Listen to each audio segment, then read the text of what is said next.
भूतिया गांव गांव का नाम था छायापुर। पर अब इसे छायापुर नहीं बल्कि भूतपुर कहा जाता था। एक समय था जब यह गांव खुशहाल था, लेकिन अब यहां बस सन्नाटा छाया हुआ था। कहते हैं कि इस गांव में एक बार एक महामारी फैली थी जिसमें पूरे गांव के लोग मर गए थे। उनके मरने के बाद से ही इस गांव में अजीब अजीब घटनाएं होने लगीं। रात को रोने की आवाजें आतीं, पेड़ों की डालियां हिलतीं और कई बार तो लोग किसी अदृश्य शक्ति को अपने पास महसूस करते थे। एक दिन एक साहसी युवक राहुल इस गांव की सच्चाई जानने के लिए निकल पड़ा। राहुल ने सुना था कि गांव के मंदिर में एक पुराना तांत्रिक रहता है जो शायद इस गांव के रहस्यों को जानता होगा।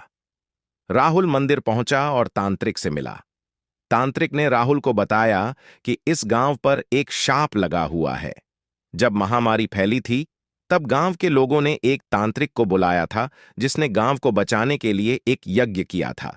लेकिन यज्ञ अधूरा रह गया था और इसी वजह से गांव पर शाप लग गया।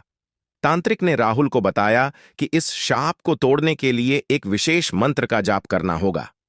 राहुल ने तांत्रिक से वह मंत्र सीखा और रात को गांव के मंदिर में जाकर उस मंत्र का जाप करने लगा। मंत्र के जाप के साथ ही गांव में अजीब अजीब आवाजें आने लगीं।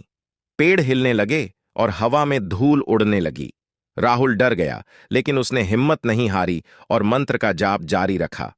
अचानक एक तेज रोशनी चमकी और गांव में शांति छा गई। राहुल ने अपनी आंखें खोलीं तो देखा कि गांव के सभी मकान खंडहर में तब्दील हो चुके हैं, लेकिन गांव के लोगों की आत्माएं शांत थीं। राहुल समझ गया था कि उसने गांव को शाप से मुक्त कर दिया है। उसने गांव के लोगों की आत्माओं को शांति से विदा किया और वहां से चला गया। तब से छायापुर गांव फिर कभी नहीं बसा। लेकिन यह कहानी आज भी लोगों की जुबान पर है। यह कहानी हमें बताती है कि बुराई हमेशा जीत नहीं सकती और अच्छाई हमेशा जीतती है।